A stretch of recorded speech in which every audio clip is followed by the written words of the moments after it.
ਲੋਕ ਸਭਾ ਚੋਣਾਂ ਦੇ ਮੱਦੇਨਜ਼ਰ ਅੱਜ ਪਟਿਆਲਾ ਵਿਖੇ ਭਾਜਪਾ ਉਮੀਦਵਾਰ ਮਹਾਰਾਣੀ ਪਰਨੀਤ ਕੌਰ ਦੇ ਹੱਕ ਵਿੱਚ ਦੇਸ਼ ਦੇ ਪ੍ਰਧਾਨ ਮੰਤਰੀ ਸ਼੍ਰੀ ਨਰਿੰਦਰ ਮੋਦੀ ਵਿਸ਼ੇਸ਼ ਤੌਰ ਤੇ ਪੁੱਜੇ। ਉਹਨਾਂ ਨੇ ਜਨਤਾ ਦੇ ਭਾਰੀ ਜਨ ਸੈਲਾਬ ਨੂੰ ਮਹਾਰਾਣੀ ਪਰਨੀਤ ਕੌਰ ਨੂੰ ਜਿਤਾਉਣ ਲਈ ਅਤੇ ਆਪਣੇ ਵੋਟ ਦੇ ਅਧਿਕਾਰ ਨੂੰ ਇਸਤੇਮਾਲ ਕਰਨ ਦੇ ਲਈ ਪ੍ਰੇਰਿਤ ਵੀ ਕੀਤਾ। ਇਸ ਮੌਕੇ ਪ੍ਰਧਾਨ ਮੰਤਰੀ ਸ਼੍ਰੀ ਨਰਿੰਦਰ ਮੋਦੀ ਨੇ ਪੰਜਾਬ ਦੇ ਵਿਕਾਸ ਦੇ ਵਿਜ਼ਨ ਨੂੰ ਵੀ ਜਨਤਾ ਦੇ ਵਿੱਚ ਰੱਖਿਆ ਅਤੇ ਪੰਜਾਬ ਦੇ ਵਿਕਾਸ ਨੂੰ ਸਭ ਤੋਂ ਮੂਹਰੇ ਲੈ ਕੇ ਆਉਣ ਲਈ ਜਨਤਾ ਦੇ ਸਹਿਯੋਗ ਦੀ ਮੰਗ ਵੀ ਕੀਤੀ ਹੈ। ਉਹਨਾਂ ਕਿਹਾ ਭਾਜਪਾ ਹੀ ਦੇਸ਼ ਦੇ ਅਤੇ ਪੰਜਾਬ ਦੇ ਵਿਕਾਸ ਲਈ ਕੰਮ ਕਰ ਸਕਦੀ ਹੈ। ਪ੍ਰਧਾਨ ਮੰਤਰੀ ਨਰਿੰਦਰ ਮੋਦੀ ਜਿੱਥੇ ਵੀ ਜਾਂਦੇ ਨੇ ਜਨਤਾ ਉਹਨਾਂ ਨੂੰ ਸੁਣਨ ਲਈ ਭਾਰੀ ਇਕੱਠ ਵਿੱਚ ਆਉਂਦੀ ਹੈ। ਹੁਣ ਵੇਖਣ ਵਾਲੀ ਗੱਲ ਇਹ ਹੋਵੇਗੀ ਕਿ ਪ੍ਰਧਾਨ ਮੰਤਰੀ ਸ਼੍ਰੀ ਨਰਿੰਦਰ ਮੋਦੀ ਦੀ ਪੰਜਾਬ ਦੀ ਇਸ ਫੇਰੀ ਦਾ ਸੂਬੇ ਦੀ ਜਨਤਾ ਤੇ ਕਿੰਨਾ ਕੁ ਫਰਕ ਪੈਂਦਾ ਹੈ ਅਤੇ ਵੋਟਾਂ ਦੇ ਸਮੀਕਰਨ ਅਤੇ ਭਾਜਪਾ ਦੀਆਂ ਸੀਟਾਂ ਦੇ ਸਮੀਕਰਨ ਤੇ ਕਿੰਨਾ ਕੁ ਫਰਕ ਪਵੇਗਾ। ਇਸ ਦਾ ਨਤੀਜਾ 4 ਜੂਨ ਨੂੰ ਵੇਖਣ ਨੂੰ ਮਿਲ ਸਕਦਾ ਹੈ। ਆਓ ਵੇਖਦੇ ਹਾਂ ਪ੍ਰਧਾਨ ਮੰਤਰੀ ਨਰਿੰਦਰ ਮੋਦੀ ਦੀ ਪਟਿਆਲਾ ਦੀ ਫੇਰੀ ਦੇ ਮੌਕੇ ਪੰਜਾਬ ਖਬਰ 24 ਦੀ ਇਹ ਵਿਸ਼ੇਸ਼ ਰਿਪੋਰਟ।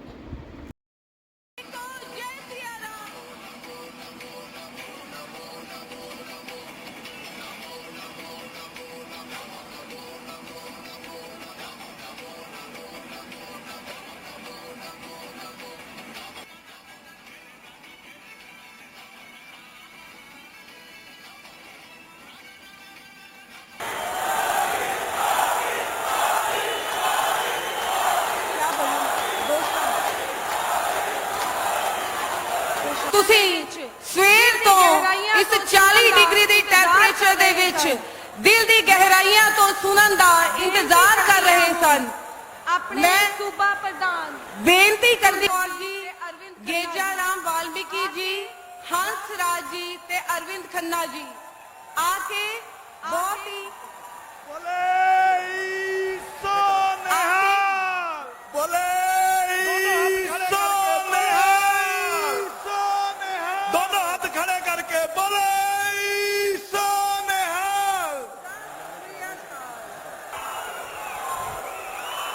सत श्री अकाल।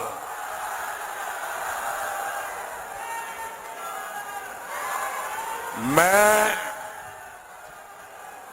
बहुत खुशकिस्मत रहा कि श्री गुरु तेग बहादुर जी ने पावन चरण छो स्थान ਅਤੇ श्री काली माता जी दे पावन स्थान पटियाला तो मैनू अपने पंजाब दौरे की शुरुआत करने का मौका मिला है।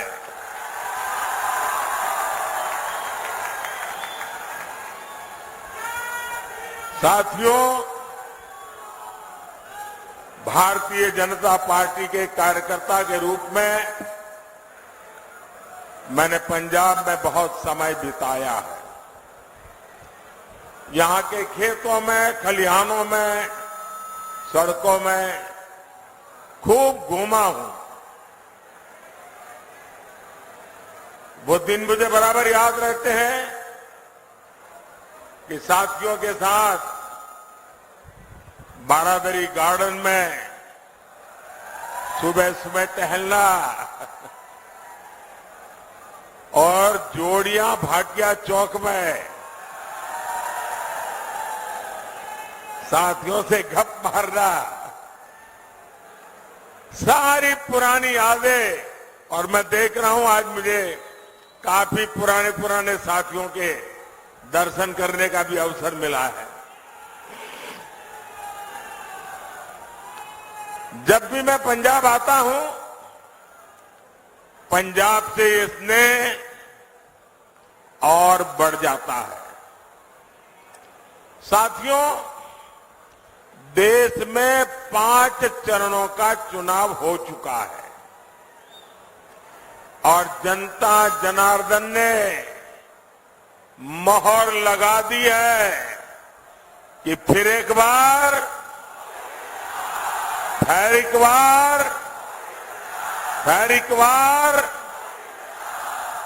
पंजाब भी अच्छे से जानता है कि उसे अपना वोट बेकार नहीं करना है।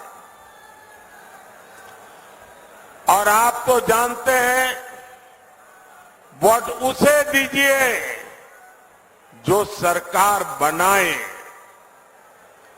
वोट उसे दीजिए जो विकसित पंजाब बनाने के लिए प्रतिबद्ध हो, जो विकसित भारत बनाने का संकल्प लेकर चला हो। और इसके लिए जरूरी है, फिर एक बार, फिर एक बार, फिर एक बार, भाइयों बहनों, 24 का ये चुनाव देश का चुनाव है। देश को मजबूत बनाने का चुनाव है और देश के सामने एक तरफ भाजपा और एनडीए है, दूसरी तरफ भ्रष्टाचारियों का इंडी गठबंधन है। इंडी गठबंधन जिसके पास न नेता है न नियत है। एक तरफ मोदी है जो लड़ाकू विमान से लेकर एयरक्राफ्ट कैरियर तक भारत में बना रहा है। दूसरी तरफ इंडी गठबंधन है जो लिखित रूप में कहता है कि हमारे परमाणु हथियारों तक को समाप्त कर देना चाहिए। आज बुद्ध पूर्णिमा है। आज ही के दिन, बुद्ध पूर्णिमा के दिन, भारत ने अणु विस्फोट करके अपनी ताकत का परिचय करवाया था। साथियों, एक तरफ आतंकवादियों को घर में घुसकर मारने का साथ,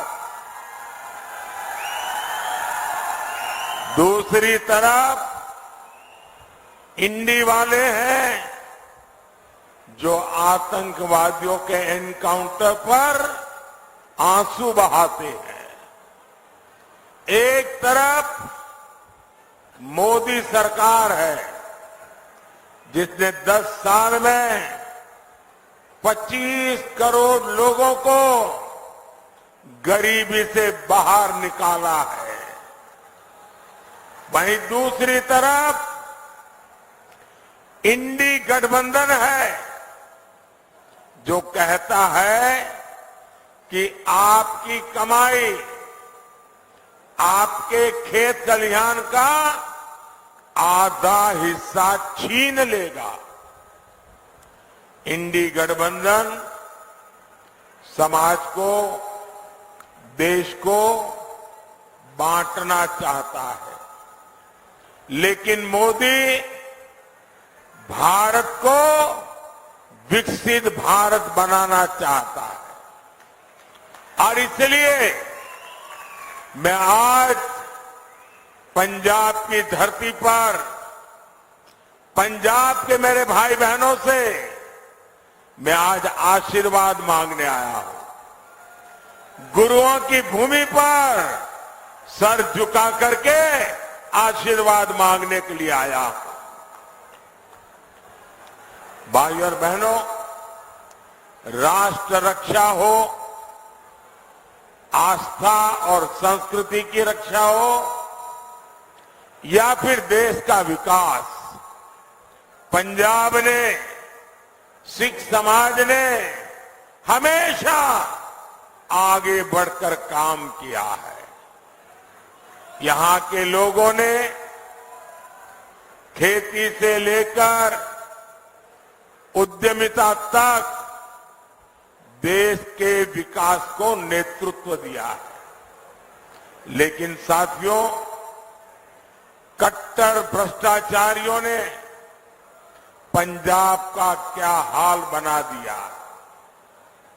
यहां से उद्योग, कारोबार पलायन कर रहा है और ड्रग्स का, नशे का कारोबार फल फूल रहा है। यहां राज्य सरकार का हुक्म नहीं चलता। यहां रेत खनन mafia, drug mafia, shooter gang की मनमानी चलती है। पूरी सरकार कर्ज पर चल रही है। सारे मंत्री संतरी मौज कर रहे हैं और जो कागजी सीएम है उन्हें दिल्ली दरबार में हाजिरी लगाने से ही फुर्सत नहीं है। क्या ऐसे लोग पंजाब का विकास कर सकते हैं?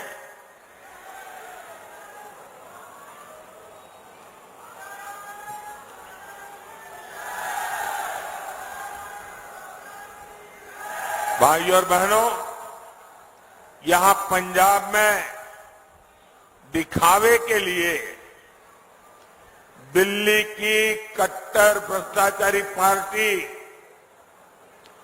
और सिख दंगे के दोषी पार्टी आमने सामने लड़ने का नाटक कर रहे हैं। लेकिन सच्चाई यही है कि पंजाब और झाड़ू पार्टियां दो है, लेकिन दुकान एक ही है। यहां के लोग कुछ भी बयान दें, लेकिन दिल्ली में एक दूसरे को कंधे पर उठाकर नाच रहे हैं। और इसलिए मैं पंजाब के लोगों को प्रार्थना करता हूं कि इनसे सावधान रहना है।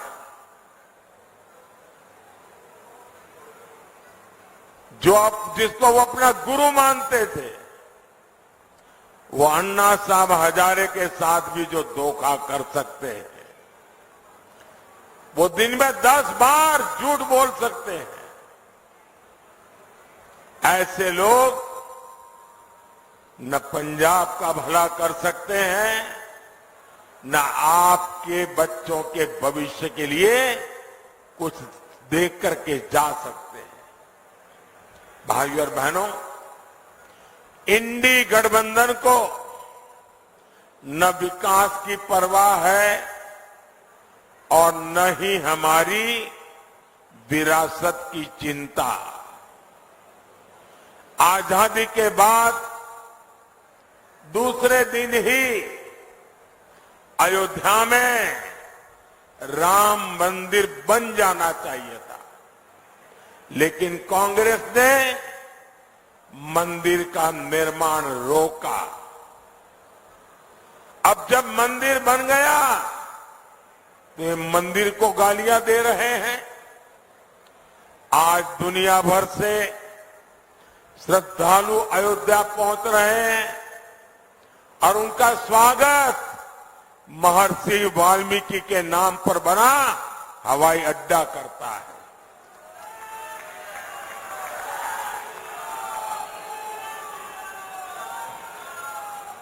लेकिन इन्हें हर उस बात से नफरत है जिससे हमारी आस्था का सम्मान होता है। साथियों, ये इंडी गठबंधन वाले गौर सांप्रदायिक है, ये गौर जातिवादी है, ये गौर परिवारवादी है। सत्ता के लिए ये किसी को भी धोखा दे सकते हैं। साथियों, यही कांग्रेस है जिसने सत्ता के लिए देश का बंटवारा किया और बंटवारा भी ऐसा किया कि 70 साल तक हमें करतारपुर साहिब को दूरबीन से दर्शन करने पड़ते थे और हर कोई इंसान अपमान महसूस करता है। मैं कांग्रेस वालों को कहता हूं कि जब बांग्लादेश की लड़ाई हुई 90,000 से ज्यादा पाकिस्तान के सैनिक सरेंडर कर चुके थे। 90,000 से ज्यादा पाकिस्तानी सैनिक हमारे कब्जे में थे। हुकुम का पत्ता हमारे हाथ में था। और साथियों, मैं विश्वास से कहता हूं, अगर उस समय मोदी होता,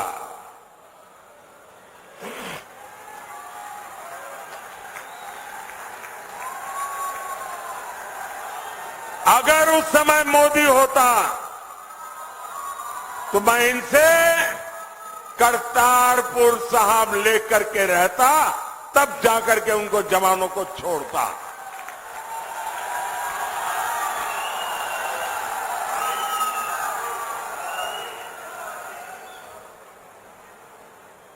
वो तो नहीं कर पाए, लेकिन मुझसे जितनी सेवा हो सकी, क्योंकि गुरुओं की सेवा इससे बड़ा कोई धन भाग नहीं होता है। आज करतारपुर साहिब कॉरिडोर आपके सामने है। हमारे सभी श्रद्धालु गर्व के साथ वहां जाते हैं। साथियों, हमारी सरकार ने लंगर को टैक्स से मुक्त किया। ये पहले भी ये सरकारें कर सकती थी। पहले हरमंदिर साहब में विदेशों से भक्त चंदा नहीं दे पाते थे। बार बार यहां से मांग उठती थी। दिल्ली में बैठी हुई सरकारें सुनने को तैयार नहीं थी।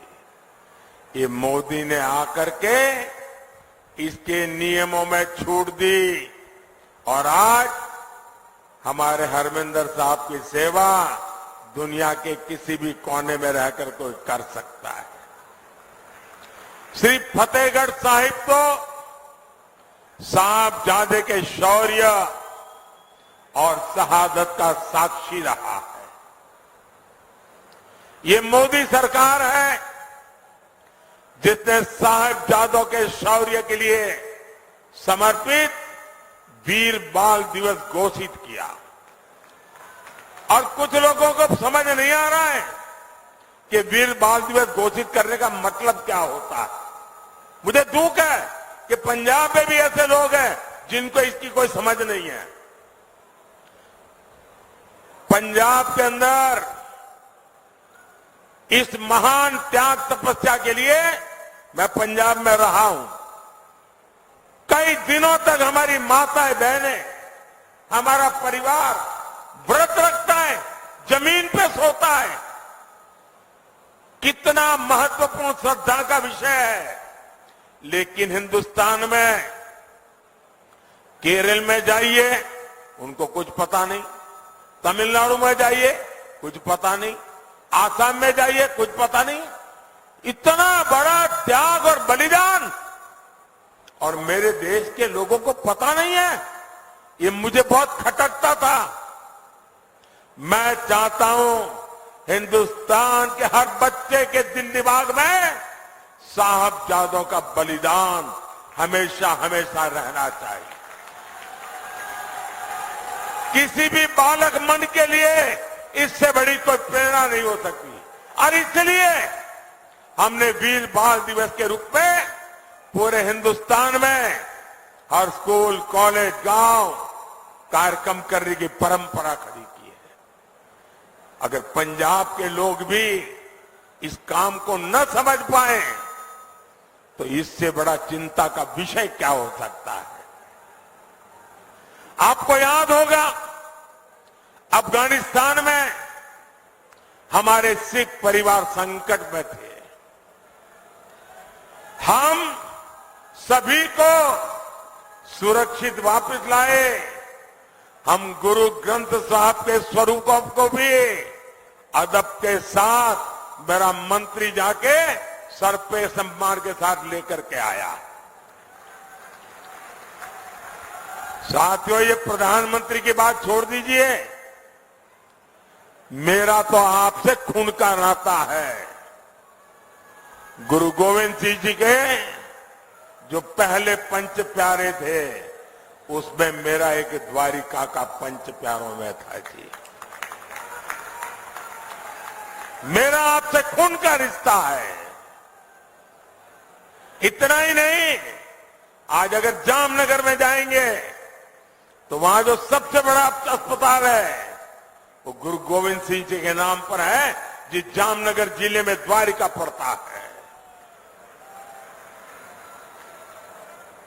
लेकिन आप तक ये सत्य पहुंचाया नहीं जाता है।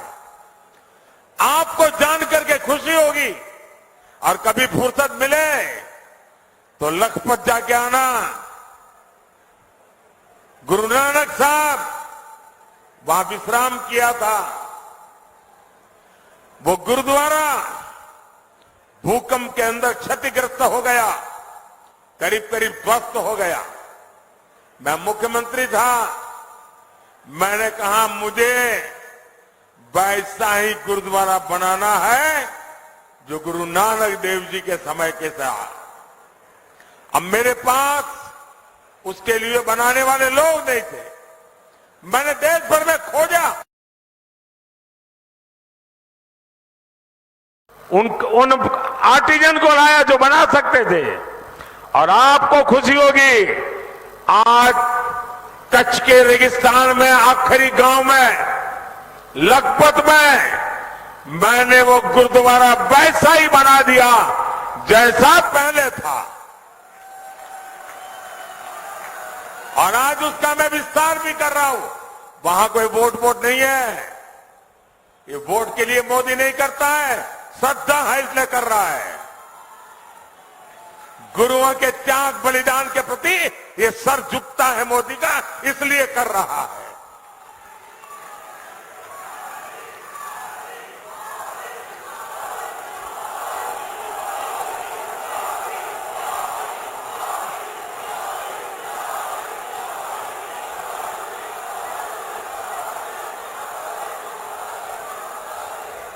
सबका साथ, सबका विकास की यही भावना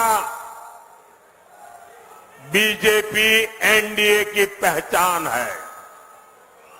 भाइयों और बहनों, इंडी गठबंधन वालों के लिए अपने वोट बैंक का तुष्टीकरण ही सबसे बड़ा लक्ष्य है।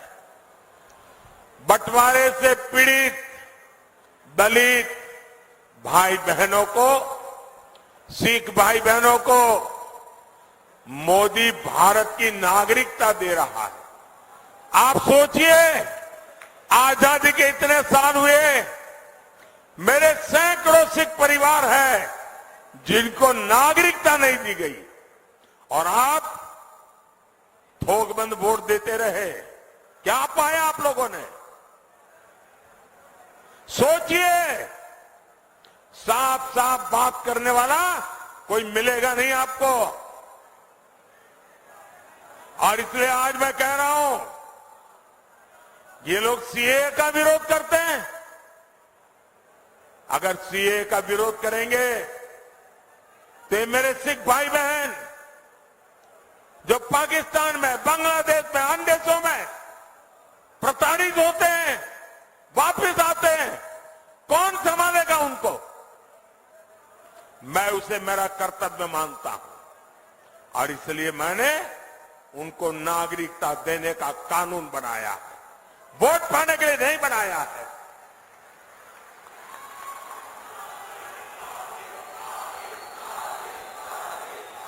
और ये इंडिया अलायंस वाले देख लीजिए, सीए के नाम पर दंगे कराएं और ये आज भी कह रहे हैं कि वो वापस आएंगे तो सीए को खत्म कर देंगे।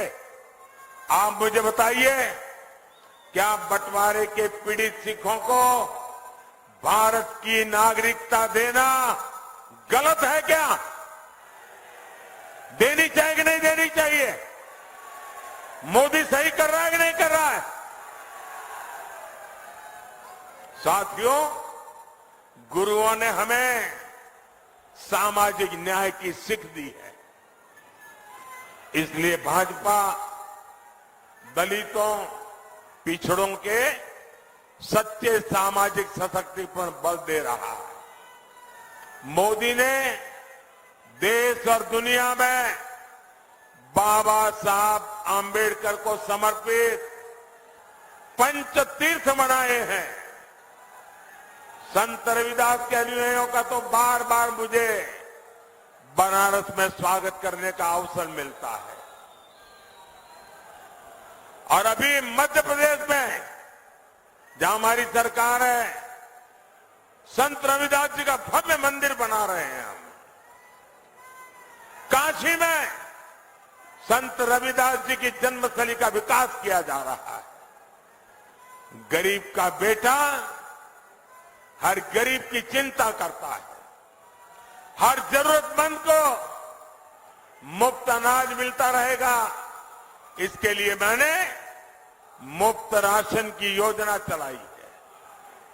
मोदी 5 लाख रुपए तक के मुफ्त इलाज की सुविधा दे रहा है। मोदी ने जल जीवन मिशन शुरू किया है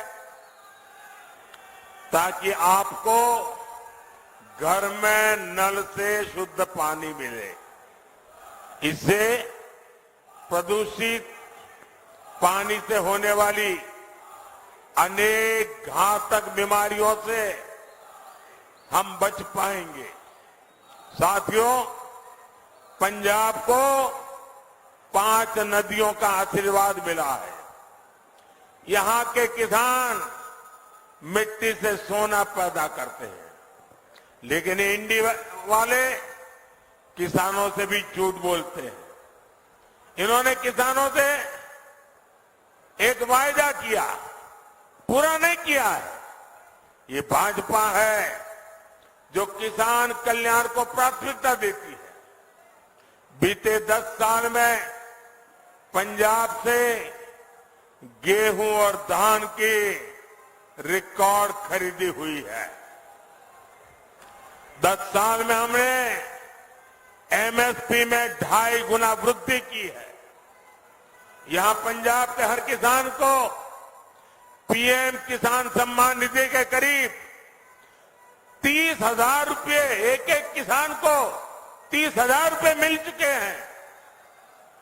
केमिकल खेती से धरती मां को बचाने के लिए हमारी सरकार नेचुरल फार्मिंग पर जोर दे रही है। साथियों, भारत तभी विकसित होगा जब पटियाला जैसा हमारा सेंटर विकसित होंगे। आने वाले 5 साल में भारत एक बड़े मैन्युफैक्चरिंग हब बनने की तरफ आगे बढ़ रहा है। इसका सीधा लाभ पंजाब को और पटियाला जैसे शहरों को होने वाला है। हमने एजुकेशन सेक्टर को विदेशी संस्थानों के लिए खोल दिया। इससे विदेशी यूनिवर्सिटीज भी देश में कैंपस खोल रही है। इसका लाभ भी पटियाला जैसे एजुकेशन हब को होगा। ये तो स्पोर्ट्स का एक बड़ा सेंटर है। मोदी का संकल्प भारत को खेल महाशक्ति बनाने का है और 2029 जब यूथ ओलंपिक होगा, 2036 जब ओलंपिक होगा, भारत तैयारी कर रहा है ये ओलंपिक हिंदुस्तान की धरती पर हो। और इसलिए खिलाड़ियों और स्पोर्ट्स इंफ्रास्ट्रक्चर पर इतना खर्च किया जा रहा है। भारत में ओलंपिक्स हो, इसके लिए हम पूरी तैयारी कर रहे हैं। इससे देश में स्पोर्ट्स इकोनॉमी का निर्माण होगा, नई नौकरियां, नए रोजगार बनेंगे। भाइयों और बहनों, 1 जून को आपको विकसित पंजाब के लिए, विकसित भारत के लिए वोट करना है। पटियाला से परनीत कौर जी, फतेहगढ़ साहिब से गेजाराज वाल्मीकि जी, संगरूर से अरविंद खन्ना जी, भटिंडा से परमपाल कौर सिद्धू जी, फरीदकोट से हंसराज हंस जी को ज्यादा से ज्यादा वोट से विजयी बनाए। और आप जब इनको वोट देते हैं ना, वो वोट सीधा सीधा मोदी के खाते में जाता है। और इसलिए मैं आज पंजाब की धरती से, मेरी ये पहली चुनाव सभा से सभी पंजाब के नागरिकों को आग्रह करता हूं कि हमें पंजाब को बदलना, हमें पंजाब को नई ऊंचाइयों पर ले जाना, हमें पंजाब को वो पुराना गौरव वापस लौटाना। और ये काम सिर्फ और सिर्फ भाजपा कर सकती है। मैं आपका साथ चाहता हूं, मैं आपका आशीर्वाद चाहता हूं, और मैं आपको वादा करता हूं, ये मोदी की गारंटी है, आपका सपना ये मोदी का संकल्प है। मेरा पल पल आपके लिए, मेरा पल पल देश के लिए, 24/7 फॉर 2047, ये मोदी की गारंटी है।